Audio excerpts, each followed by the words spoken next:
Okay, सामने ध्यान देना सभी। लिमिट्स एंड कंटिन्यूटी, तो जो 11th में लिमिट्स एंड डेरिवेटिव जो टॉपिक हमने जहां छोड़ा था, तो अगर आपको याद होगा दो पोर्शन होता था एक्चुअली में। फर्स्ट पार्ट क्या होता था, लिमिट होता था। सेकेंड पार्ट क्या होता था, डेरिवेटिव, जिसमें हम डिफरेंशिएशन करते थे। ऑलरेडी फिजिक्स में भी आप डिफरेंशिएशन पढ़ चुके होते थे, ठीक है। अगर आपने क्लोजली वॉच किया होगा तो लिमिट्स का और डिफरेंशिएशन का डायरेक्ट कोई रिलेशन उस समय आपने नहीं पढ़ा था।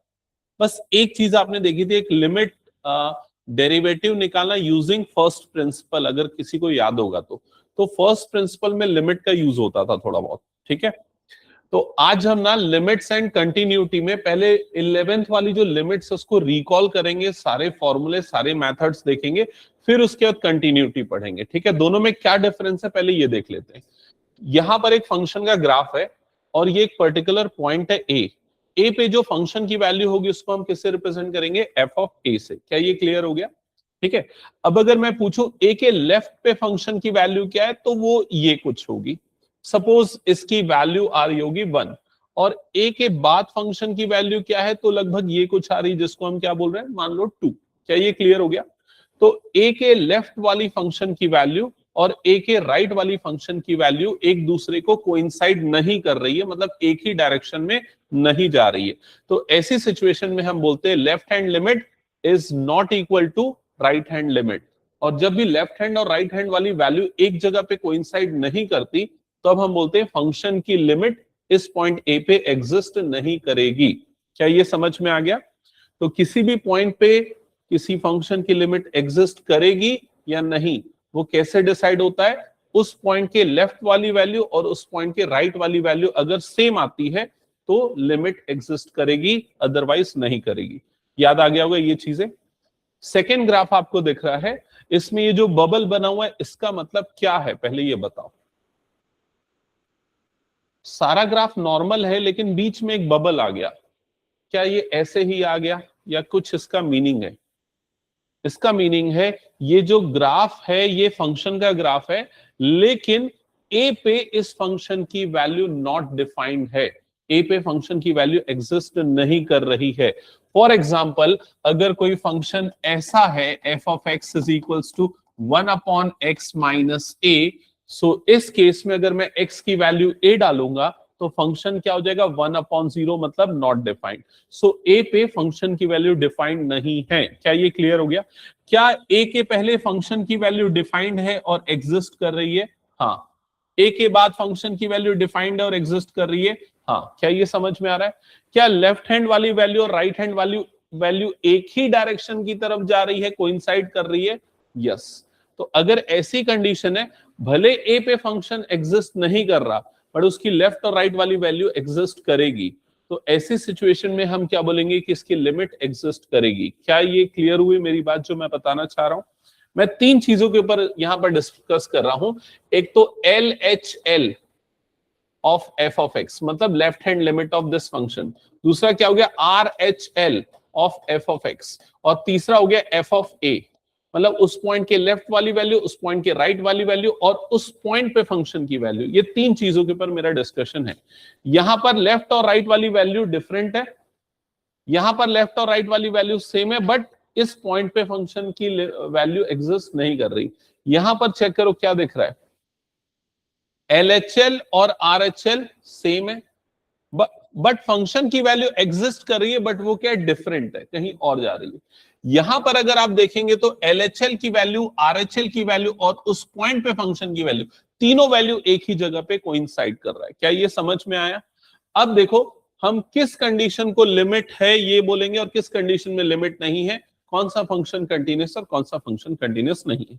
पहले फंक्शन में तो लिमिट ही एग्जिस्ट नहीं कर रही थी क्योंकि LHR RHL डिफरेंट है। सेकेंड में लिमिट एग्जिस्ट कर रही है लेकिन ये फंक्शन डिसकंटिन्यूअस कहलाएगा, ये कंटिन्यूअस नहीं होगा।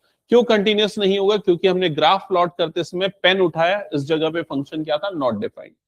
थर्ड कंडीशन में भी ये फंक्शन डिसकंटिन्यूअस होगा क्योंकि ये वैल्यू डिफरेंट हो गई। क्या ये क्लियर हो गया। और जो फोर्थ कंडीशन है वो कंटिन्यूअस भी है और वहां पर लिमिट भी एग्जिस्ट करेगी। क्या ये चीज क्लियर हो गई। तो आप ये चारों ग्राफ्स को बना लो और चारों ग्राफ्स को रफ में बना लो अपने हिसाब से, ताकि आपको स्टार्टिंग में क्लियर हो जाए कि यहां पर LHL is not equal to RHL। कहां पर? At x equal to a पे। किस पॉइंट पे? At x equal to a पे। So limit x tends to a, f of x does not exist, does not exist। तो इस function की limit exist नहीं करेगी a पे।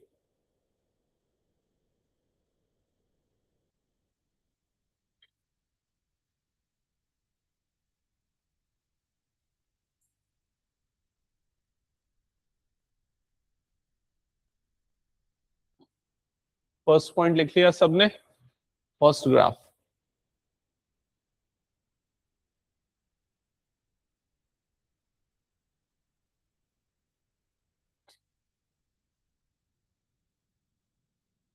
ये लिख लिया ना सब? Limit x tends to f of x does not exist. और अगर लिमिट एग्जिस्ट नहीं करेगी मतलब वो कभी कंटिन्यूअस नहीं होगा उस पॉइंट पे। सो एक और नोट करके इसमें लिख लेना, not continuous, not continuous at x equal to a। तो x इक्वल टू a पे ये कंटिन्यूअस नहीं है। डन।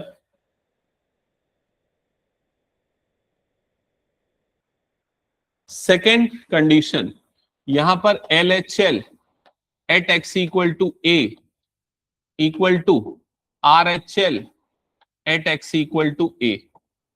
ये दोनों सेम है। Therefore limit x tends to a f of x exist, इसलिए लिमिट एग्जिस्ट करेगी। Therefore limit x tends to a f of x exist।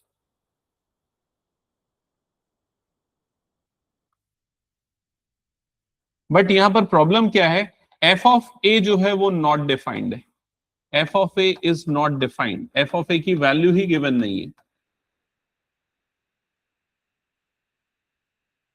Therefore not continuous, तो इसलिए कंटिन्यूअस नहीं है, not continuous at x equal to a।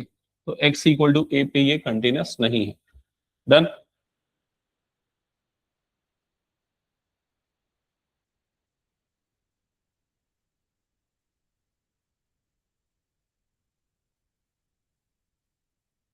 Third वाला graph, यहां पर LHL at x equal to a is equal to RHL at x equal to a।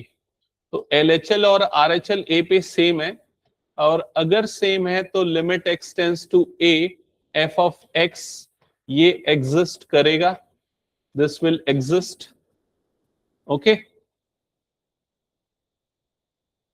But यहां पर problem क्या है कि जो LHL है that is equal to RHL, but it is not equal to f of a। ये f of a से coincide नहीं कर रहा है। f of a something different, वो नीचे कुछ आ रहा है। समझ में आई ये चीज? Therefore it is not continuous, therefore it is not continuous, not continuous at x equal to a। Therefore it is not continuous at x equal to a। ये क्लियर हो गया सबको? लास्ट कंडीशन, लास्ट कंडीशन में तीनों चीजें same है। LHL at x equals to a is equals to RHL at x is equal to a, that is equals to f of a। ये तीनों चीजें सेम है। That's why limit will exist, this will exist, ये exist करेगा, and function is continuous, and function is continuous, और function continuous होगा at x equal to a। Okay. तो I hope ये डायग्राम और ये चीजें क्लियर हो गई होगी। अब मैं एक छोटी सी चीज पूछता हूं, उससे मुझे पता चल जाएगा कि कितना क्लियर हुआ है। एक स्टेटमेंट बोलूंगा, दो स्टेटमेंट बोलूंगा, आपको ट्रू या फॉल्स बताना है। ठीक है? पहला स्टेटमेंट है a function is continuous at x equals to a, then repeat कर रहा हूं मैं statement, if a function is if all the function which is continuous at x equals to a, वो सारे फंक्शन जो a पे continuous होंगे, they will be compulsorily the limit of that function compulsorily will exist at x is equal to a. अगर a पे continuous है तो a पे उसकी लिमिट एग्जिस्ट करेगी, ये कंपलसरी है क्या? यस और नो, बताओ। अगर a पे कोई फंक्शन कंटिन्यूअस है तो a पे उसकी लिमिट एग्जिस्ट करेगी ही करेगी, ये नेसेसरी कंडीशन है कि नहीं, बताओ। ट्रू या फॉल्स?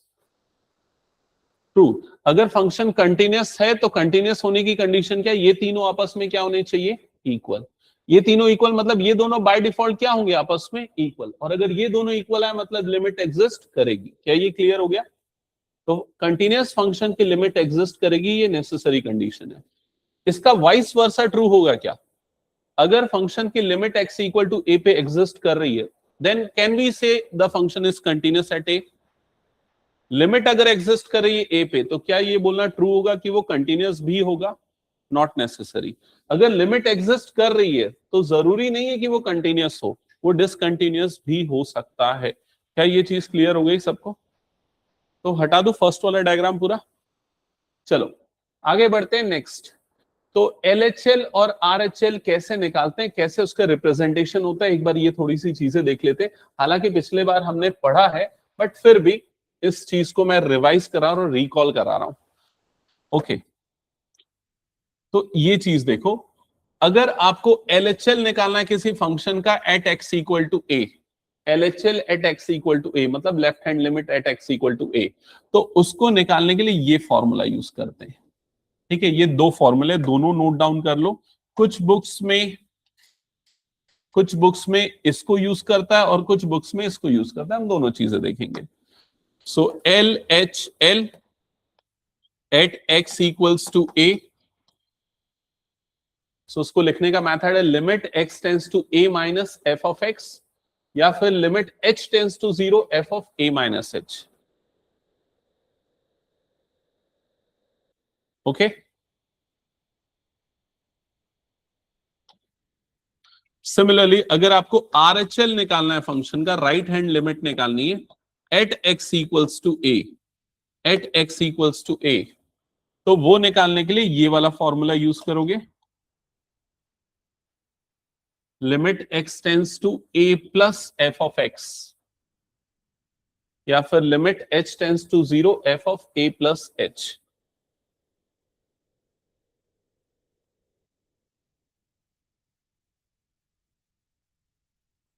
हो गई यहां तक की चीजें?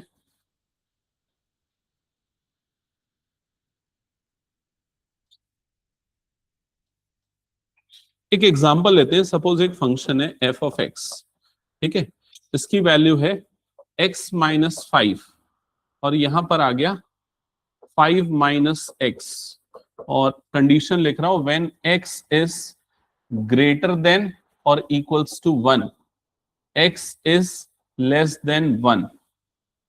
नोट कर लो, f ऑफ x डिफाइंड हो गया इस तरीके से, और ये उसकी दो कंडीशंस हैं।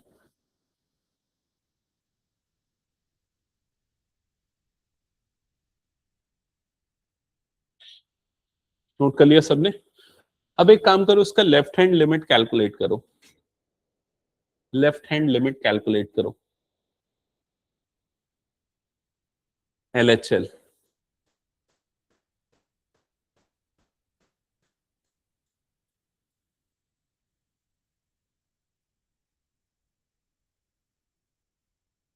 जिससे बन रहा है कैलकुलेट करो, जिसको अगर एक्सप्लेनेशन चाहिए इधर पे देख लो। LHL अगर आपको निकालना है तो किस पॉइंट पे निकालना है? तो सबसे पहले वो पॉइंट जहां पर इसके डेफिनेशन चेंज हो रहा है, मतलब कि 1 पे। तो यहां पर पहले मैं लिख लेता हूं LHL at x equals to 1। ये क्लियर हो गया? अब इसको निकालने का फॉर्मूला क्या है? देखो ये फॉर्मूला है, क्या लिखते हैं इसको हम? Limit x tends to 1 minus, और इधर पे क्या आ जाएगा? f of x। क्या ये चीज क्लियर हो गई? इस मेथड से अगर हम लिख रहे हैं तो नेक्स्ट स्टेप क्या होगा? आप फंक्शन की वैल्यू पुट करोगे, वो वैल्यू जब x1 से छोटा है। अब x1 से छोटा कौन सी कंडीशन में? चेक कर लो। तो नीचे वाली कंडीशन में तो हम ये फंक्शन की जगह पे क्या पुट कर देंगे? 5 माइनस एक्स। तो ये आ जाएगा लिमिट x टेंस टू 1 और यहां पर आ जाएगा 5 माइनस एक्स। क्या यहां तक की चीजें क्लियर हो गई? तो सिंपली आपको ना फंक्शन की वो वैल्यू रखनी जब x 1 से लेफ्ट में है या 1 से छोटा है, और वो कंडीशन ये वाली, और ये माइनस का साइन वहां पर से हट जाएगा। अब आपको क्या करना है, लिमिट पुट कर देनी है। लिमिट पुट करना है मतलब x की जगह पे क्या पुट कर देना है, 1। तो ये क्या हो जाएगा, 5 माइनस 1, तो वैल्यू आपको क्या मिल जाएगी, 4। क्या ये क्लियर हो गया? अभी मैं इस तरीके से डायरेक्ट कैलकुलेट करना बता रहा हूं विदाउट यूजिंग h, फिर हम बाद में देखेंगे कि h यूज करके कैसे कैलकुलेट करेंगे।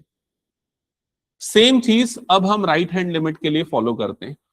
तो जब हम राइट हैंड लिमिट निकालेंगे RHL at x equals to 1, तो उसको लिखने का तरीका होगा limit x tends to 1 plus, और इधर पे आ जाएगा f ऑफ x। ये क्लियर हो गया? अब f ऑफ x की वो वैल्यू पुट करो जब x 1 से ग्रेटर है। f ऑफ x की वो वैल्यू पुट करो जब x 1 से ग्रेटर है। सो x 1 से ग्रेटर मतलब ये कंडीशन, तो f ऑफ x के प्लेस पे क्या पुट करेंगे, x माइनस 5। अब अगर मैं x के प्लेस पे 1 पुट करूंगा तो क्या हो जाएगा, 1 माइनस 5। तो ये वाली वैल्यू कितनी आ गई, -4। क्या ये क्लियर हो गया? सो LHL और RHL क्या इक्वल आया, नहीं आया। तो आप क्या बोलोगे, इस फंक्शन की लिमिट एग्जिस्ट नहीं कर रही है एट x इक्वल टू 1, और अगर लिमिट एग्जिस्ट नहीं करेगी तो फंक्शन कंटिन्यूअस नहीं होगा। क्लियर हो गया सबको ये? सो मेंशन कर दो ये चीज। क्या मेंशन करोगे, limit x tends to 1 f of x does not exist, does not exist, therefore f of x is not continuous, therefore f of x is not continuous at x equals to 1। तो f of x continuous नहीं होगा x equal to 1 पे। Okay, note कर ले यहां तक। Suppose suppose ये दोनों इक्वल आ जाता तो क्या करते, तो क्या सीधे कंक्लूड कर देते कि ये कंटिन्यूस है या कुछ और भी करना होता? सपोज LHL और RHL इक्वल आता, देन क्या करते हम, देन हम f ऑफ 1 की वैल्यू निकालते हैं। हम फंक्शन की वो वैल्यू निकालते हैं जब x 1 के इक्वल भी है। तो 1 के इक्वल कौन सी कंडीशन में है, ये वाली कंडीशन में। तो अगेन f ऑफ 1 की वैल्यू कितनी आ जाती, 1 माइनस 5 जो भी आता। तो तीनों वैल्यू सेम आनी होती, तब वो फंक्शन क्या हो जाता, कंटिन्यूस हो जाता। क्या ये प्रोसेस क्लियर हुआ? अब मैं एक क्वेश्चन दे रहा हूं, तुम लोग खुद से सॉल्व करो और मुझे बना के बताओ, और ये बताना फंक्शन कंटिन्यूस है कि नहीं है। ठीक है? So f of x is equals to x minus 3, 0, 3 minus x. Conditions हैं x greater than 3, x equal to 3, x less than 3। ठीक है? और चेक करो, check at x equals to 3 इसकी लिमिट एग्जिस्ट कर रही है कि नहीं, लिमिट एग्जिस्ट कर रही है कि नहीं, और ये फंक्शन कंटिन्यूस है या नहीं, कंटिन्यूस है या नहीं, ये दोनों चीजें चेक करके बताओ। हाँ, क्या काम है, कॉल करो ना तुम।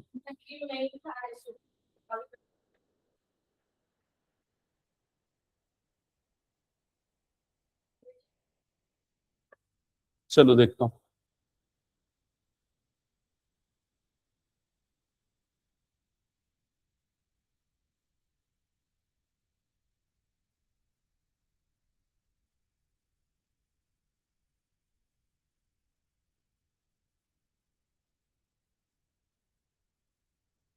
सॉल्व करो इसको जल्दी।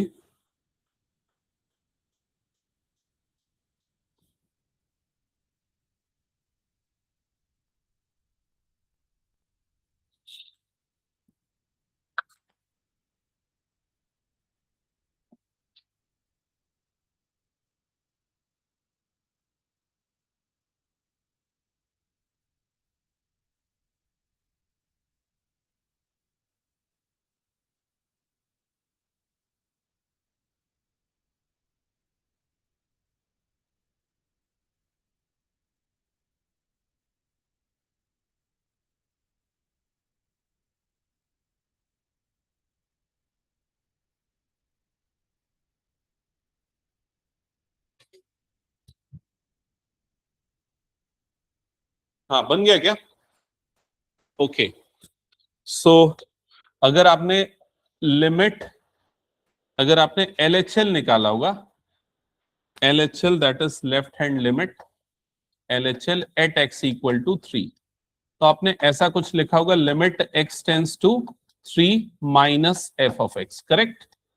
और फिर आपने फंक्शन की वैल्यू पुट की होगी, वो वैल्यू जब x 3 से छोटा है, तो कौन सी वैल्यू पुट की फंक्शन की? सबसे लास्ट वाली, ये वाली वैल्यू पुट की। तो यहां पर क्या पुट किया? 3 माइनस एक्स, और यहां पर क्या गया? लिमिट x टेंस टू 3 आ गया। तो वो माइनस का काम बस इतना होता है, आपको ये डिसाइड करना कि फंक्शन की कौन सी वैल्यू प्लेस करनी है, और फिर डायरेक्टली आपने लिमिट पुट कर दिया, मतलब x की जगह पे 3 डाला, तो LHL की वैल्यू यहां पर कितनी आ गई? 0 आया क्या सबका? 0। फिर जब आप RHL निकालोगे तब आप ये वाली वैल्यू पुट करोगे, देन अगेन x की जगह पे क्या डालोगे? 3, तो RHL भी क्या आ जाएगा? 0। और फिर उसके बाद आप f ऑफ 3 की वैल्यू निकालोगे, और f ऑफ 3 भी आपको कितना गिवन है? 0। क्या ये क्लियर हो गया? तो तीनों वैल्यू सेम आई, मतलब फंक्शन क्या हो जाएगा? कंटिन्यूअस हो जाएगा एट x इक्वल टू 3। क्या ये प्रोसेस क्लियर हो गया? अब देखो, कई बुक्स या कई टीचर्स ये बोलते हैं कि ये वाले मेथड से सॉल्व करो, तो चलो इसको हम इस मेथड से भी समझते हैं। लेकिन ना, जो पिछले 4-5 सालों का पैटर्न है इस टॉपिक का, वो ये है कि इसमें ना 1 या 2 मार्क्स के, मोस्टली 1 मार्क्स के क्वेश्चन आते हैं, 2 मार्क्स के भी बहुत रेयरली आते हैं कंटिन्यूटी के। तो उसमें आप इतना बड़ा मेथड करने की कोई जरूरत नहीं पड़ती, आप डायरेक्टली ओरली देख के बना सकते हो। बट फिर भी अगर कोई सब्जेक्टिव में क्वेश्चन आ गया ज्यादा लेंथ वाला, तो कैसे सॉल्व करना है देख लो, ठीक है? अब अगर आपको LHL निकालना है एट x इक्वल टू 3, तो उसका फॉर्मूला ये बन जाएगा, limit h tends to 0 f of, क्या लिखा हुआ है देखो यहां पर? f of a minus h, a मतलब वो पॉइंट जिस पे हम उसकी लिमिट निकाल रहे हैं। तो अभी हम किस पॉइंट पे निकाल रहे हैं? 3 पे। तो क्या लिखेंगे यहां पर? f of 3 minus h। क्या यहां तक की चीजें क्लियर हो गई? क्लियर ना यहां तक? हाँ। अब अगेन वो डिसाइड करना होता है कि फंक्शन की कौन सी वैल्यू पुट करनी है, तो वो इसी को देख के डिसाइड करते हैं। 3 माइनस h मतलब 3 से छोटा, तो 3 से छोटा कौन सी कंडीशन पे है? लास्ट वाली कंडीशन पे। क्या ये क्लियर हो गया? अब इधर थोड़ा सा ध्यान से समझना, हम फंक्शन ये वाला ले रहे हैं, मतलब f ऑफ x की जगह पे हम क्या पुट करने वाले हैं? 3 माइनस एक्स पुट करने वाले। क्लियर हुआ ये चीज? अगर मैं पूछूं f ऑफ 1 की वैल्यू क्या होगी, तो आपका जवाब क्या होगा? 3 माइनस 1। अगर मैं बोलूं f ऑफ 2 की वैल्यू क्या होगी, तो आपका जवाब क्या होगा? 3 माइनस 2। अगर मैं पूछूं f ऑफ h की वैल्यू क्या होगी, तो आप क्या आंसर करोगे? 3 माइनस h। लेकिन अगर मैं पूछूं f ऑफ 3 माइनस h की वैल्यू क्या होगी, f ऑफ 3 माइनस h की वैल्यू क्या होगी, मतलब आप x की जगह पे क्या प्लेस कर रहे हो? 3 माइनस h। तो ये वैल्यू क्या होगी? तो 3 माइनस, अब x की जगह पे आप क्या प्लेस कर दोगे? 3 माइनस h। क्या ये समझ में आया सभी को? सो जब मैं ये वाली वैल्यू पुट करूंगा, तो मैं कैसे पुट करूंगा? देखो, लिमिट h टेंस टू 0, और इसकी जगह पे क्या रखूंगा? 3 माइनस h। क्या ये समझ में आ गया? तो यही थोड़ा सा बच्चों को कंफ्यूजन करता है, दैट्स वाई ये मेथड में अवॉइड करता हूं उनको बोलने के लिए कि इसको कम यूज करो अगर h वाला मेथड में, है ना? तो ये हमने प्लेस कर दिया f ऑफ 3 माइनस h की वैल्यू। नेक्स्ट स्टेप क्या होगा? जैसे ही हमने ब्रैकेट्स ओपन किया, तो ये क्या हो गया? 3 माइनस 3, और ये क्या हो गया? Plus h। Clear? Plus 3 minus 3 cut गया, तो आपके पास क्या बच गया? यहाँ पर लिमिट h टेंस टू 0, और क्या बच गया यहाँ पर? h। अब लिमिट अप्लाई कर दो, मतलब h की जगह पे 0 पुट कर दो, तो LHL आपका क्या गया यहाँ पर? 0। क्या ये क्लियर हो गया? सेम मेथड से आप क्या निकाल सकते हो? RHL। क्या चेंज होगा RHL में? RHL में ये वाली चीज चेंज हो जाएगी। समझ में आ रहा है ये चीज? बस, और अकॉर्डिंगली वो निकाल लेना। क्या दोनों तरीके सबको क्लियर हो गए? क्या बता दो एक बार, ठीक है? तो ये हटा दो पूरा का पूरा, मैं कुछ नोट करना है तो कर लो, नहीं तो मैं ये पूरा हटा रहा हूं। इन शॉर्ट, हाँ बोलो।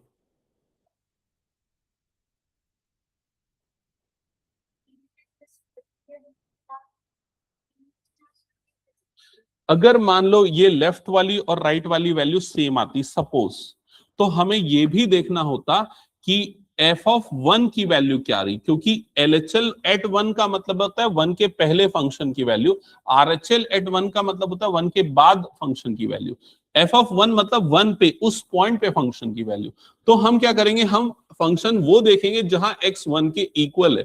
तो वन के इक्वल कहां पर आ रहा है, इस जगह पे। तो हम यही फंक्शन को यूज करेंगे और यहाँ एक्स की जगह पे वन डाल देंगे। एक्स की जगह पे वन मतलब 1 - 5 ऐसा हो जाएगा। तो जो भी वैल्यू आई, क्या वो इन दोनों के इक्वल आई, तो फंक्शन की लिमिट एग्जिस्ट करेगी। क्लियर हुआ ये चीज?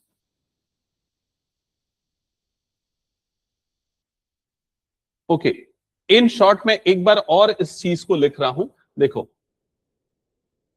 इन शॉर्ट ये बोल सकते हैं कि limit x tends to a f of x, अगर एफ ऑफ ए के इक्वल आता है तो फंक्शन क्या होगा, कंटिन्यूअस होगा।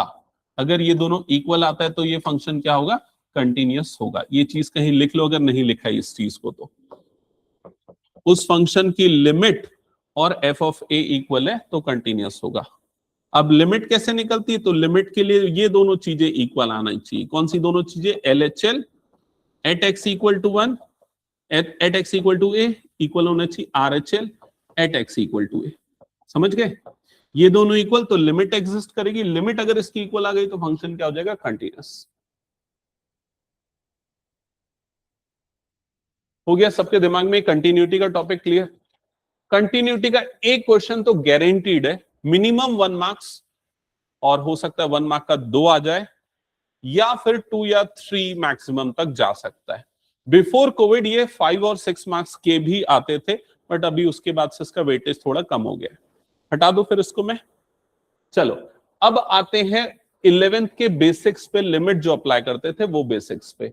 तो इसमें कुछ अलजेब्रा ऑफ लिमिट्स की प्रॉपर्टी है। क्या पहली प्रॉपर्टी समझ में आई? क्या बोल रहा है, अगर दो फंक्शन एडिशन के या सब्सट्रैक्शन के फॉर्म में बाहर कोई लिमिट लगी है तो लिमिट को डिस्ट्रीब्यूट कर सकते हैं दोनों में।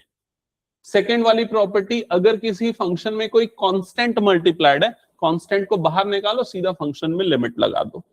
अगर कोई दो फंक्शन प्रोडक्ट के फॉर्म में, देखो ये बड़ा इंटरेस्टिंग है, प्रोडक्ट के फॉर्म में तो इंडिविजुअल लिमिट लगा दो फिर प्रोडक्ट कर लो। क्या ये क्लियर हो गया? सिमिलरली अगर डिवीजन में है तो इंडिविजुअल लिमिट लगा के डिवाइड कर दो। ये सारे रूल्स ध्यान में रखने। आगे बढ़ते हैं। पॉलिनोमियल फंक्शन है तो उसमें लिमिट लगाना मतलब सीधे एक्स की जगह पे वैल्यू प्लेस कर देना, जो भी हम कर रहे थे। लिमिट के भी अलग अलग मेथड है। कई बार लिमिट अप्लाई करने पे नॉट डिफाइंड आ जाता है, तो पहले हम डायरेक्ट मेथड यूज करते हैं। नहीं आता, अगर 0/0 के फॉर्मेट में आ जाता है तो हम रैशनलाइजेशन या फैक्टराइजेशन, ये डिफरेंट मेथड्स यूज करते हैं। ये सारे स्टैंडर्ड लिमिट के फॉर्मूले हैं जो 11th क्लास में आपने पढ़े हैं, ये याद होना चाहिए। फर्स्ट वाला याद है क्या, किसी को याद है?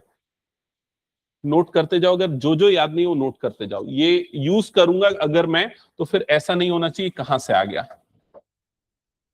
फर्स्ट वाला, इस पे बेस्ड हमने कई क्वेश्चन किए हैं पिछली क्लास में, मतलब 11th में।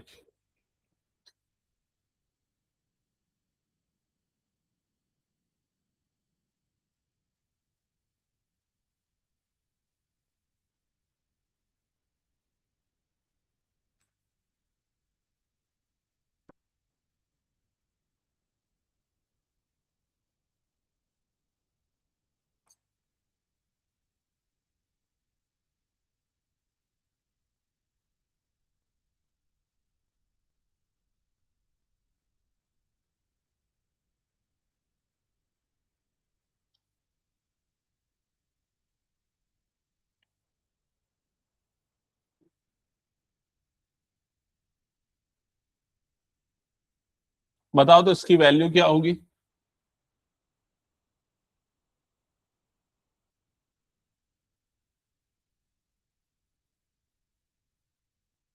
कौन सी प्रॉपर्टी बोलो जल्दी, गलत होगा तो क्या फर्क पड़ेगा, क्या होगी बताओ वैल्यू?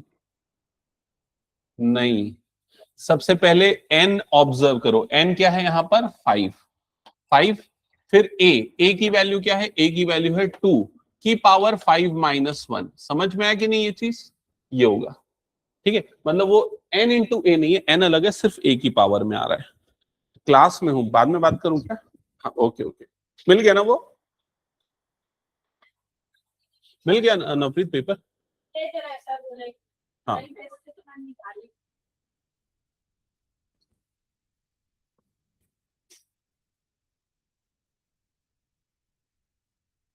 First clear. सेकंड वाली प्रॉपर्टी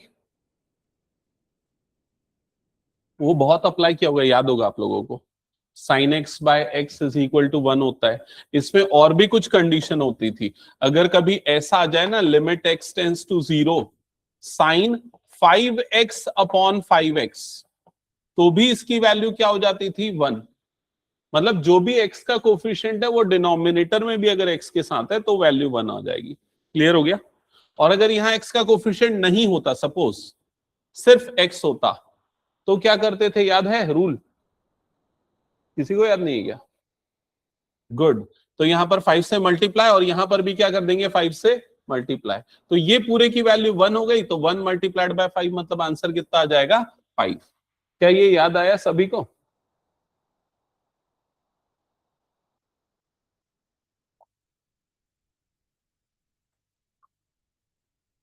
सेकंड वाला भी हो गया होगा। और जैसा सेकंड है ना, एग्जैक्टली वो थर्ड के साथ भी फॉलो होता है। थर्ड के साथ क्यों वो फॉलो होता है, अगर भूल गए फोर्थ के साथ क्यों वो फॉलो होता है, तो उसको थोड़ा ऐसे समझ लो।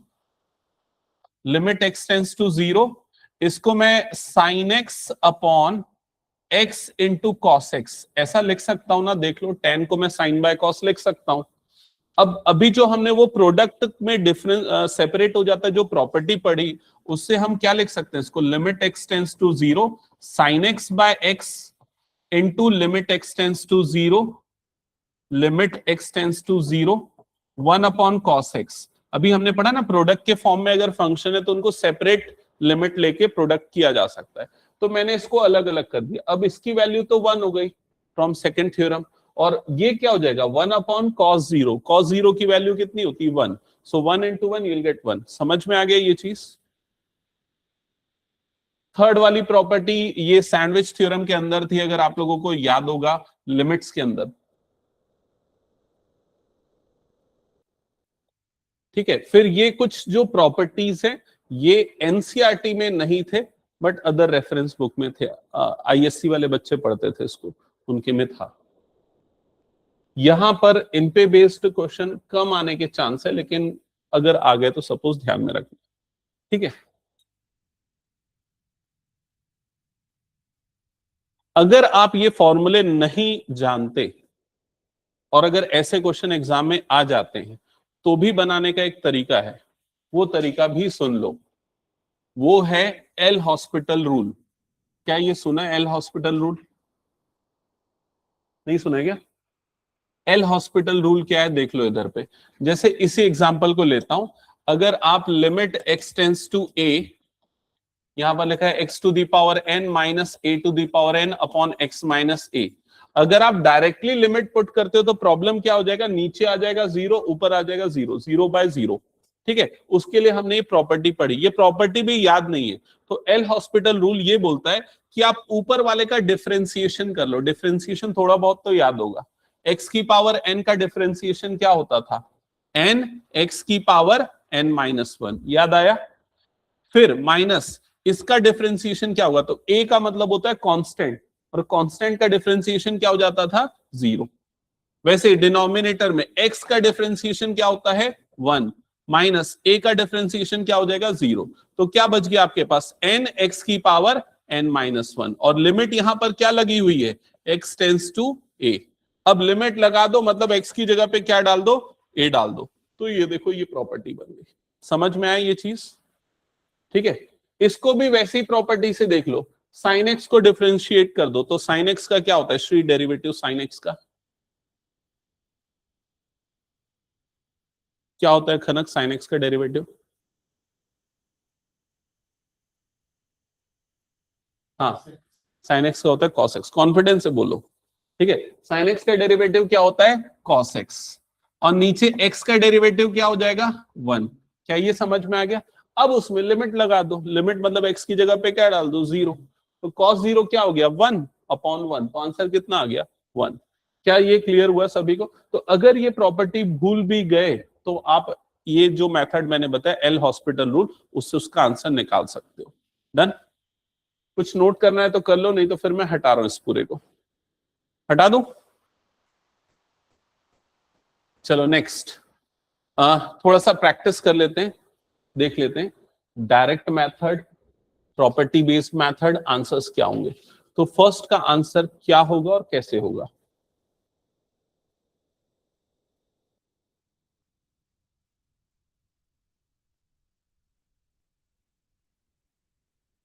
क्या करना होगा फर्स्ट में, डायरेक्टली x के प्लेस पे आपको क्या पुट कर देना है, 3।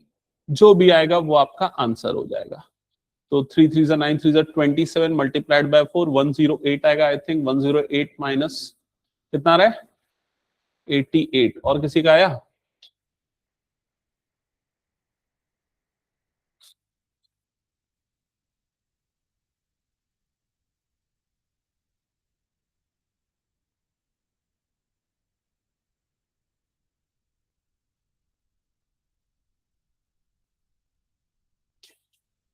हटा दो क्या, 88 आ रहा है? चलो ठीक है, वो कैलकुलेशन, हाँ ये आंसर यहाँ पर है, ठीक है।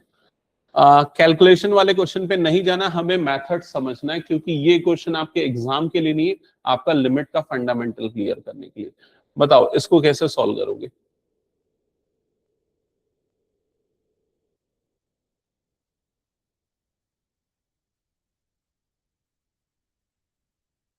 क्या होगा इसका आंसर और कैसे सॉल्व होगा? क्या हम डायरेक्टली x की जगह 1/2 पुट करके इसका आंसर निकाल सकते हैं? नहीं। क्यों नहीं? क्योंकि 1/2 डालेंगे तो 1 माइनस 1 क्या हो जाएगा, 0। समझ गए ना? तो डिनोमिनेटर 0 मतलब क्या हो गया, नॉट डिफाइंड। तो वो मेथड तो काम नहीं आने वाला। तो अब हमारे पास वो फॉर्मूला जो मैंने बताया था वो लगा, जो x to the power n minus a to the power n, वो वाले फॉर्मेट में इसको लिखो। वो वाले फॉर्मेट में अगर लिखने जाओगे तो उसको क्या लिखोगे, 2x की पावर 2 माइनस 1 की power 2 divided by 2x minus 1। फिर उसके बाद लिमिट यहाँ पर क्या है, x टेंस टू 1/2। अब आप बोलोगे कि सर वो फॉर्मूले में तो x की पावर था लेकिन यहाँ 2x आ गया, क्या करें? इसका भी सॉल्यूशन है। आप वेरिएबल बदल दो, लिमिट बदल दो। मतलब क्या करो, 2x को एक नया वेरिएबल मान लो y। समझ गए? तो ये हो जाएगा y की पावर 2 माइनस 1 की पावर 2 अपॉन y माइनस 1, ऐसा कर लो। ठीक है? तो अगर 2x की वैल्यू y है तो x की वैल्यू कितनी हो जाएगी, y/2। क्लियर हुआ ये चीज? या ऐसा, इसको ऐसे ही रहने दो। अगर मैं x की जगह 1/2 रखूंगा तो y की वैल्यू कितनी आ जाएगी, y की वैल्यू कितनी आ जाएगी, 1। तो लिमिट y टेंस टू 1। अब वो फॉर्मूला लगा दो। चाहो तो ये कर सकते हो। और क्या कर सकते हो, ए स्क्वायर माइनस बी स्क्वायर, ए प्लस बी, ए माइनस बी काट सकते हो डायरेक्टली। फिर वो नीचे वाला हट जाएगा, फिर लगा सकते हो। समझ गए ना? और सबसे आसान तरीका कौन सा है, एल हॉस्पिटल रूल लगा दो। एल हॉस्पिटल रूल मतलब ऊपर वाले का डिफरेंशिएशन करो। क्या आएगा ऊपर वाले का डिफरेंशिएशन, बोलो जल्दी। 4x² का क्या हो जाएगा, 8x। ये भूल तो नहीं गई ना, ये पावर इससे मल्टीप्लाई हो जाती है और इसकी पावर एक कम हो जाती है, तो 8x। इसका डिफरेंशिएशन क्या हो जाएगा, 0। नीचे 2x का डिफरेंशिएशन क्या हो जाएगा, 2 माइनस 1 का डिफरेंशिएशन क्या हो जाएगा, 0। तो 8x/2 मतलब कितना बन गया, ये 4x। अब लिमिट डाल दो, तो लिमिट क्या है, x की जगह पे 1/2, तो 4 इंटू 1/2, तो मतलब आंसर कितना आ गया, 2। क्या ये क्लियर हो गया? मेरा ऑब्जेक्टिव मैं सारे तरीके से क्या क्या आपको सोचना है वो बता दूं। ठीक है, बाकी आपकी चॉइस है। नेक्स्ट क्वेश्चन पे जाते हैं। ये वाला क्वेश्चन, डायरेक्ट लिमिट पुट करने में क्या प्रॉब्लम जाएगी, 0/0। अब आपके पास चॉइस है, जो मेथड लगाना है लगाओ, आंसर बताओ।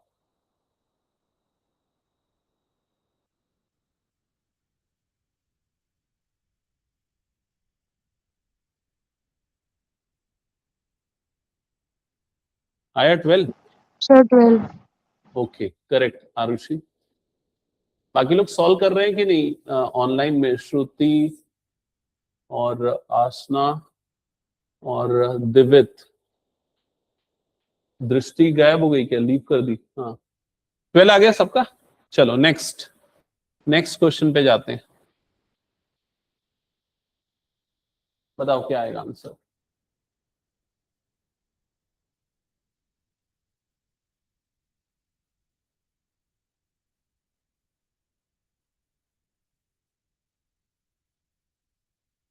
Sir B√2। Good, B√2। कैसे आएगा? डायरेक्टली पुट करना है, कुछ नहीं करना है इसमें। वो जो भी प्रॉपर्टी, जो भी रूल हमने पढ़ा है वो तब लगाना है जब ये 0/0 के फॉर्मेट में हो जाए।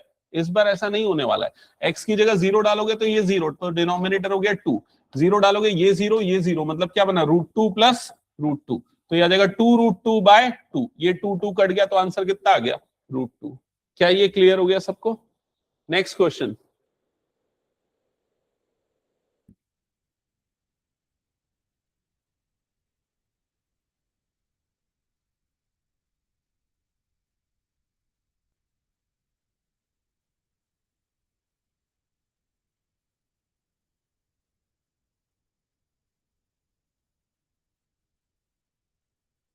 क्या डायरेक्ट लिमिट डालने से ये सॉल्व हो जाएगा क्या?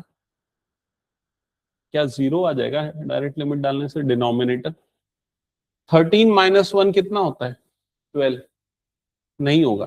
√12 की वैल्यू मतलब कितनी हो जाएगी, 2√3, समझ गए ना? फिर बाद में शायद रैशनलाइज वगैरह करना पड़ेगा और फाइनल आंसर आ जाएगा।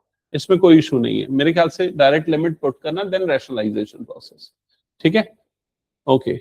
हाँ वही है, डायरेक्ट लिमिट पुट करके देन रैशनलाइज। नेक्स्ट ये क्वेश्चन क्या पूछा है देखो, और अभी मैंने डायरेक्ट निकालना बताया, राइट हैंड लिमिट आप कैसे निकालोगे। राइट हैंड लिमिट निकालना है क्वेश्चन में, और इस फंक्शन की किस पॉइंट पे निकालना है, x = 1 पे। तो आप सिंपली देखोगे कि x 1 से बड़ा कौन सी कंडीशन पे है, ये वाली कंडीशन पे, x > 1। उस कंडीशन में फंक्शन की वैल्यू क्या है, ये है। यहां पर सीधे x की जगह पे क्या पुट कर दो, 1 पुट कर दो, आगे आपका RHL। तो RHL कितना आ जाएगा, 1। सही जवाब होगा ऑप्शन ए। क्या ये क्लियर हो गया सबको? Next question. तो ये सब आप ऐसा सॉल्व कर सकते हो एच वाले मेथड से भी, डायरेक्ट भी, बट हम अभी डायरेक्ट प्रैक्टिस करें। मॉड्यूलस फंक्शन बहुत इंपॉर्टेंट फंक्शन होता है, और ये एक बहुत फेमस क्वेश्चन था इस टाइप का। और ये क्वेश्चन मैं अभी थोड़ी देर पहले दिया था, चलो देखो, सेम क्वेश्चन मैंने थोड़ी देर पहले दिया था, ध्यान से समझो और नोट करना। हालांकि मैंने हो सकता है एक आध बार और पहले बताया हो। कभी भी मॉडेक्स आपको देखने को मिलता है तो मॉडेक्स का वैल्यू क्या होता है, मॉडेक्स की दो वैल्यू आती है, या तो x आएगी या फिर क्या आएगी, -x। x तब लेंगे जब x > 0, -x कब लेंगे, जब x क्या होगा, <0। सिंपल सा मतलब समझना, मॉड के अंदर में कोई पॉजिटिव नंबर है, 5 है मान लो, तो सीधा मॉड हटा के क्या लिख दोगे, 5। मॉड के अंदर में कोई नेगेटिव नंबर है, मान लो -5 है, तो उसको एक और माइनस से मल्टीप्लाई कर दिया जाएगा ताकि वो क्या बन जाए, पॉजिटिव बन जाए। तो -x एक्चुअल में एक नेगेटिव नंबर नहीं है, -x एक्चुअल में क्या है, पॉजिटिव नंबर है, क्योंकि वो x खुद अगर 0 से छोटा है, दैट्स व्हाई नेगेटिव नेगेटिव क्या बन जाता है, पॉजिटिव। क्या ये समझ में आ गया? इसका ग्राफ सबको पता है कैसे बनता है, बताओ कैसे बनता है, वी शेप। मॉडेक्स का ग्राफ हमेशा बनता है वी शेप में, और वी का जो वर्टेक्स है वो कहां पर आता है, ओरिजिन पे। लेकिन अगर मान लो मैं इसमें ये बदलाव कर दूं, मॉड x -3 कर दूं, तो अब इसका अल्जेब्रिक एक्सप्रेशन और ग्राफिकल रिप्रेजेंटेशन में क्या चेंजेस होगा।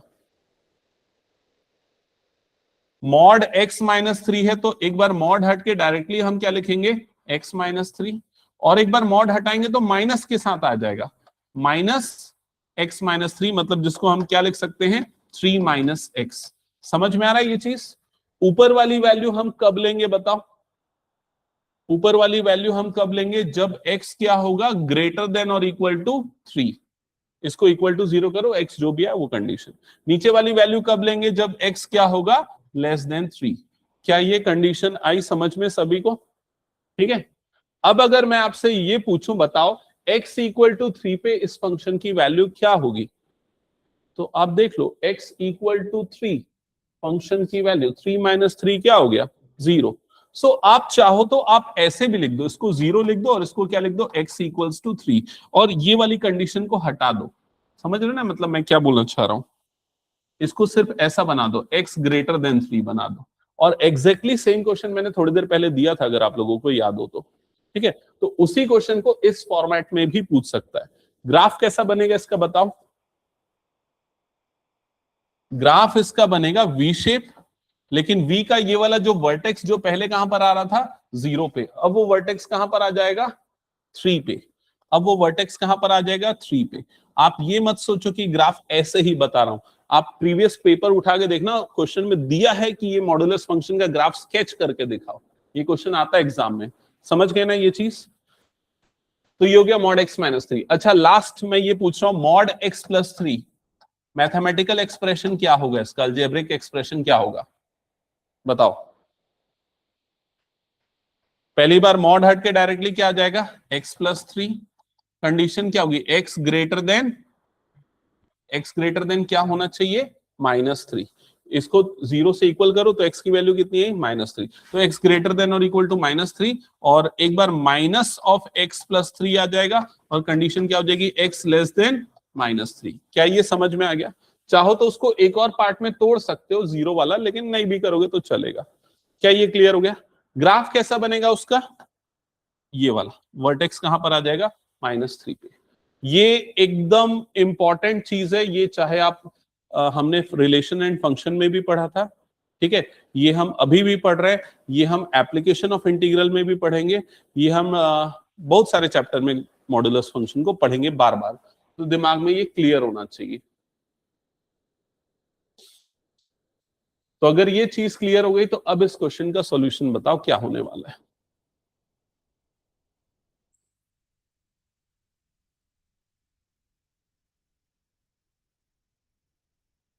क्या बोल रहा है, गलत? थोड़ा कोशिश कर, थोड़ा प्रॉपर्टी अप्लाई कर, और सोच समझ फिर आंसर कर। ये मैंने मॉड x माइनस 3 बताया, लेकिन क्वेश्चन में मॉड x माइनस 3 अकेला नहीं, उसके डिनोमिनेटर में भी कुछ है।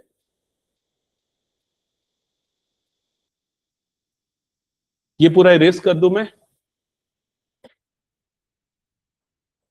किसी का आंसर आया तो बताना।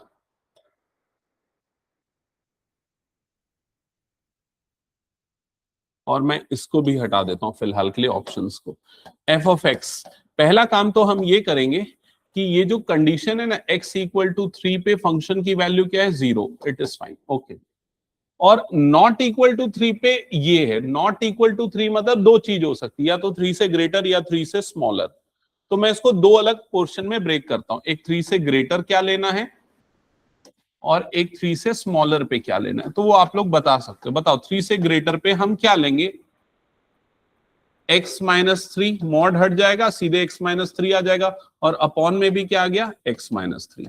ये क्लियर हो गया? लेस देन 3 पे क्या चीज हो जाएगी, क्या चेंजेस हो जाएगा, माइनस ऑफ, हाँ 3 माइनस, या फिर ऐसा, दोनों का मतलब सेम ही हुआ है ना, मॉड हट के क्या लग गया, माइनस। क्या ये क्लियर हुआ? अब बताओ, ये दोनों चीजें कैंसल आउट हो जाएंगी ना, तो क्या बचेगा आपके पास, ये कैंसल आउट हुआ, क्या बचा, 1। यहां पर ये कैंसल आउट हुआ, क्या बच गया, -1। क्या ये समझ में आया सभी को? अब अगर आपसे पूछ रहा है LHL at x equal to 3, तो बताओ LHL मतलब कौन सी वैल्यू को कंसीडर करोगे, लेस देन 3। और लेस देन 3 मतलब फंक्शन की वैल्यू क्या आ जाएगी, -1। समझ में आया?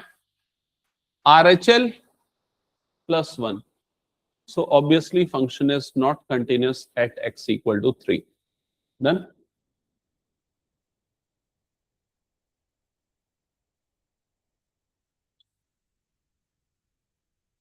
ये अभी जो मैं कुछ क्वेश्चन करवा रहा हूं, ये 11th में भी है, 12th में भी है, दोनों में है।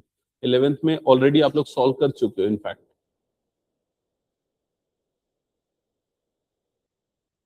हटा दो उसको फिर मैं।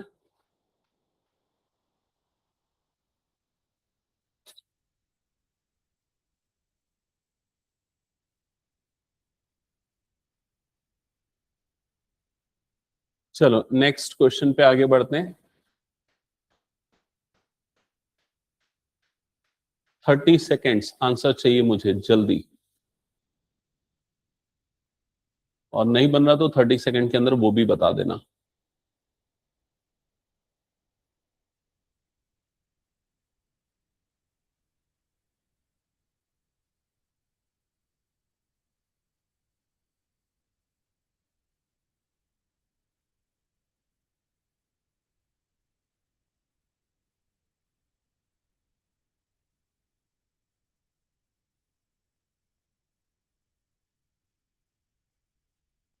नहीं बन रहा?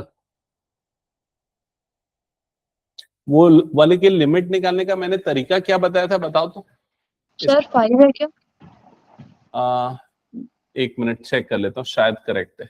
इसका फॉर्मूला क्या था, n a to the power n-1, सीधा ये फॉर्मूला था। तो यहाँ जाएगा n a to the power, a मतलब क्या हो गया यहाँ पर 2 to the power n-1 is equals to कितना आ गया यहाँ पर 80। क्या ये क्लियर हो गया, बता दो ये चीज। अब आप क्या करो, अब आप वैल्यू प्लेस करके देख लो कि कौन सी वैल्यू पुट करने पे आपको ये आंसर मिल रहा है।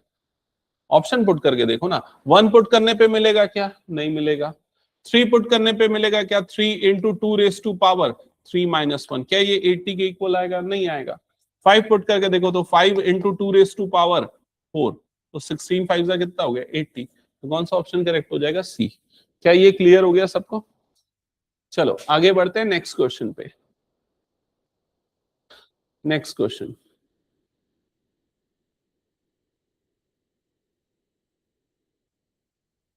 वैसे तो ये 5 सेकंड में बनने वाले क्वेश्चन है, लेकिन फिर भी आप लोगों को मैं 30 सेकंड्स दे रहा हूं।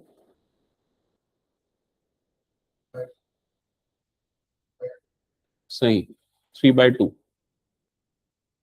तो एल हॉस्पिटल रूल अगर आप सीख चुके हो तो एकदम शॉर्टकट तरीका है इसको सॉल्व करने का एमसीक्यू के लिए।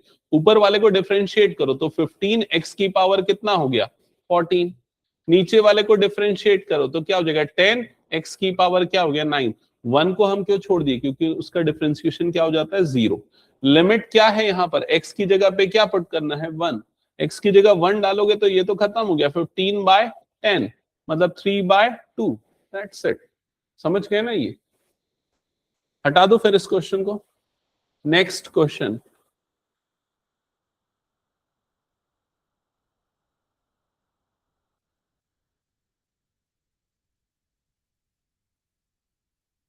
अब वो एल हॉस्पिटल रूल लगाना थोड़ा मुश्किल हो गया।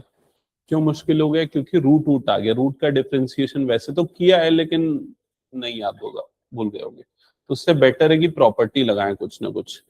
अब कौन सी प्रॉपर्टी और कैसे लगाएं ये सोचना पड़ेगा। कई बार एक और तरीका हम यूज कर सकते हैं, वो है रैशनलाइजेशन, वो बेटर हो जाता है। तो आप इसमें रैशनलाइजेशन करो, डिनोमिनेटर का नहीं न्यूमरेटर का। न्यूमरेटर का भी कर सकते हैं रैशनलाइजेशन। करो न्यूमरेटर को रैशनलाइज।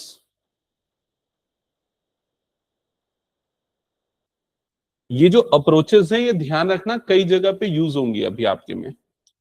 न्यूमरेटर को रैशनलाइज करो।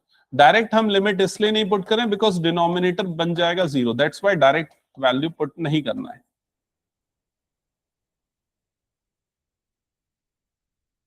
तो रैशनलाइजिंग फैक्टर यहां पर हम लेंगे √1 + x + 1 अपॉन √1 + x + 1।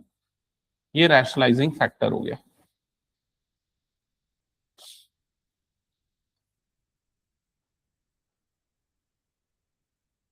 न्यूमरेटर में आइडेंटिटी अप्लाई हो जाएगी, कौन सी, a² - b²। क्या बनेगा न्यूमरेटर, बोलो जल्दी, का होल स्क्वायर। तो रूट और स्क्वायर में काट देता हूं, और फिर -1 का स्क्वायर, तो 1 का स्क्वायर क्या हो जाएगा 1। डिनोमिनेटर में x मल्टीप्लाई होगा इन सब से,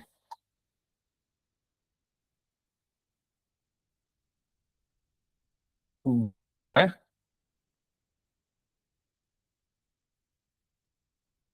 1 आ रहा है।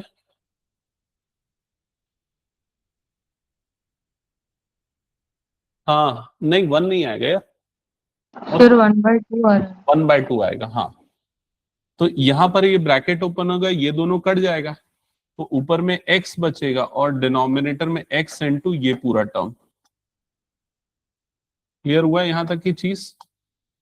फिर ये वाला x और ये वाला x कैंसल आउट हो जाएगा and you'll get limit x tends to 0।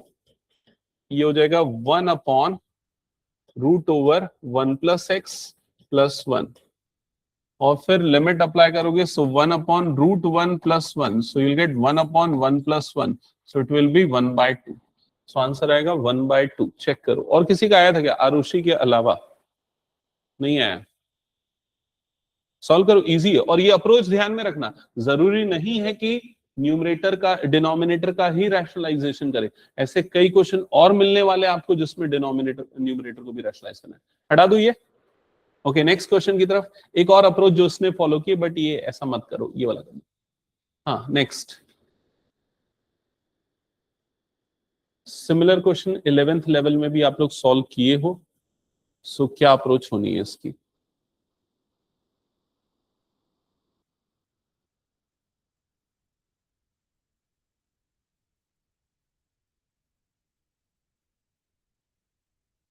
इसको डिवाइड करना है, दोनों को, न्यूमरेटर और डिनोमिनेटर को पहले x से डिवाइड कर लो।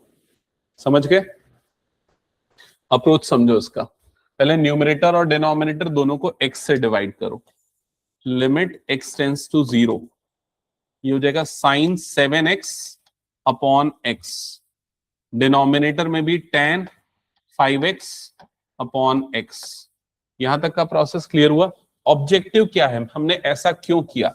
क्योंकि हमें पता है limit x tends to 0 sine x by x कितना हो जाता है 1।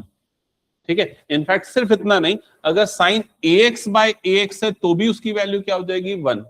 और सेम लगता है tan के साथ भी। Limit x tends to 0 tan ax by ax की वैल्यू भी कितनी हो जाती है 1। याद आया ये? ये प्रॉपर्टी अगर मैं न्यूमरेटर में और मैंने स्टार्टिंग में अलजेब्रा ऑफ लिमिट्स बताया था ना, हम लिमिट को ऊपर नीचे डिस्ट्रीब्यूट कर सकते हैं। तो लिमिट को ऊपर मैंने डिस्ट्रीब्यूट कर दिया, ऊपर ऐसा हो गया साइन 7x और अपॉन में क्या हो गया x। डिनोमिनेटर में भी हो गया लिमिट x टेंड्स टू 0, ये हो गया tan 5x और अपॉन में क्या हो गया x। बट अगर मैं वो प्रॉपर्टी अप्लाई करना चाहता हूं तो यहां पर भी मुझे क्या चाहिए 7 चाहिए। तो क्या हो जाएगा, ये 7 और यहां पर बाहर आ गया 7, यहां पर 5 चाहिए, तो ये 5 और बाहर में आ गया 5। समझ गए? अब प्रॉपर्टी से ये पूरा का पूरा क्या हो गया 1, ये पूरा का पूरा क्या हो गया 1। तो आंसर कितना आ गया 7/5। क्या ये क्लियर हो गया सबको? ठीक है। अच्छा ये बताओ, अगर ऐसा आता sine 10x upon sine 3x, limit x tends to 0, तो बताओ आंसर क्या आता, कैसे होता, क्या आता? सेम अप्रोच फॉलो होती है ना, 10x sign 10x upon x, फिर ये पूरा कर करके। समझ गए ना ये चीज? या फिर ऐसा सोच लो, sine sine cut x x cut, answer कितना आ गया 10/3। ये वैलिड नहीं है मैथमेटिकली, मतलब शॉर्टकट आपको बता रहा हूं, अल्टीमेटली यही आएगा आंसर। क्या ये क्लियर हो गया सभी को? चलो नेक्स्ट क्वेश्चन की तरफ आगे बढ़ते हैं। हाँ, ये लास्ट क्वेश्चन है, आज क्लास ले लेते हैं। आंसर बताओ तुरंत, क्या है आंसर? 2। अभी तो बताया 4/2, तो आंसर कितना आ जाएगा 2। और कुछ क्वेश्चन है क्या? देख लेते हैं। हाँ, 10 के लिए भी अप्लाई होगा, लेकिन कॉस है तो अप्लाई नहीं होगा। कॉस में आपको लगाना पड़ेगा पूरा फॉर्मूला। ये जैसे ये आ गया ना, तो ऐसे क्वेश्चन में आप एल हॉस्पिटल रूल लगाओ। आपके पास सारे मेथड्स होने चाहिए, लेकिन किस क्वेश्चन में कौन सा इजीली लगेगा वो आपको समझना है। क्या ये क्लियर है? तो ये क्वेश्चन कर कर लेना, नोट कर लो, एक काम करो नोट करो, इसको सॉल्व करना आप लोग। एल हॉस्पिटल रूल ट्राई करना बेटर होगा इसमें। ऊपर वाले का differentiation minus cos 4x into 4, वो चेन रूल वगैरह लग जाएगा इसमें, है ना? तो इसका आंसर आएगा माइनस साइन आएगा यार, साइन, कॉस का डेरिवेटिव साइन होता है ना, माइनस और एक और माइनस हो जाएगा, माइनस माइनस 2 बार माइनस, क्योंकि कॉस का माइनस साइन होता है। तो थोड़ा सा डेरिवेटिव आपको रिकॉल करवाऊंगा ना, तो आराम से बना लोगे। ये वाले को ना डिस्ट्रीब्यूट करके कर सकते हो लिमिट को। देखो जैसे साइन एक्स बाय एक्स वाले को अलग कर दिया, इंटू 1 बाय ये वाले को अलग कर दिया, तो पहले वाले का क्या आ जाएगा 1 और दूसरे वाले का 1/2। समझ में आ रहा है? तो 1 इंटू 1/2, तो आंसर कितना आ जाएगा 1/2। ये स्पीड चाहिए आपको, तुरंत देखते साथ समझ जाओ। नेक्स्ट क्वेश्चन, ये वाला क्वेश्चन आ गया। पहले तो देख लो, क्या डायरेक्ट लिमिट हम अप्लाई कर सकते हैं क्या? तो tan π/4 1 होता है, 1 - 1 क्या आ गया 0 आ गया, तो डायरेक्ट अप्लाई नहीं हो सकता। आप ना ये जो सेक स्क्वायर देख रहे हैं ना, इसको समहाउ आप tan स्क्वायर में कन्वर्ट कर सकते हो। कैसे? सेक स्क्वायर क्या होता है 1 + tan स्क्वायर। तो वो जो 1 प्लस टेन स्क्वायर बना और ये बना ना, तो वो क्या बन जाएगा, ten square minus 1 upon ten x minus 1। जैसे ही आप उसकी जगह 1 प्लस टेन स्क्वायर रखोगे तो वो सिंप्लीफाई हो गया, ऐसा बन जाएगा। फिर इसको ए स्क्वायर माइनस बी स्क्वायर, समझ गए आगे का हिंट, ए प्लस बी, ए माइनस बी, तो नीचे वाला टेन एक्स माइनस 1 खत्म हो जाएगा और आंसर कितना आ जाएगा, 2 टेन एक्स प्लस 1। ज्यादा जल्दी बोल दिया क्या, नहीं है समझ में? देख लो ये वाला क्वेश्चन एक और देख लो। सेक स्क्वायर एक्स है तो इसको क्या लिखोगे आप, ten square x plus 1, tenth वाली आइडेंटिटी। लास्ट में कितना हो गया, -2। डिनोमिनेटर में क्या हो गया, टेन एक्स माइनस 1। यहां तक समझ में आया? ये +1 -2 मतलब क्या बन जाएगा, टेन स्क्वायर एक्स माइनस 1। 1 को लिख देता हूं 1 का स्क्वायर। क्या यहां तक समझ में आया, बताओ जल्दी। फिर क्या हुआ, ए स्क्वायर माइनस बी स्क्वायर, तो क्या लिखोगे, ए प्लस बी इंटू ए माइनस बी। वो भी लगा सकते हो, ये लगाओगे ज्यादा बेटर। फिर क्या होगा, ये दोनों कट जाएगा तो क्या बच गया आपके पास, टेन एक्स प्लस 1। और बाहर में लिमिट क्या चल रही है, limit x tends to pi by 4। 10 pi by 4 कितना होता है, 1। 1 प्लस 1 कितना होगा, 2। तो आंसर कितना आ जाएगा, 2। समझ गए ना, ये ओरली हो जाना चाहिए। कितने क्वेश्चन बच गए, 2 क्वेश्चन, 2-3 क्वेश्चन और बच गए। चलो इसको अगली क्लास में देखेंगे, डिस्कस करेंगे 2-3 क्वेश्चंस। फिर हम स्टार्ट कर देंगे कंटिन्यूटी, लिमिट इससे ज्यादा मैं और रिवाइज नहीं करवाऊंगा क्योंकि कंटिन्यूटी ज्यादा इंपॉर्टेंट टॉपिक है। ठीक है, तो आज यहां पर एंड करते हैं। और रेगुलर रहो, सबको बोल रहा हूं, ऑफलाइन में रेगुलर रहो, वही इंपॉर्टेंट है। आप कितने इंटेलिजेंट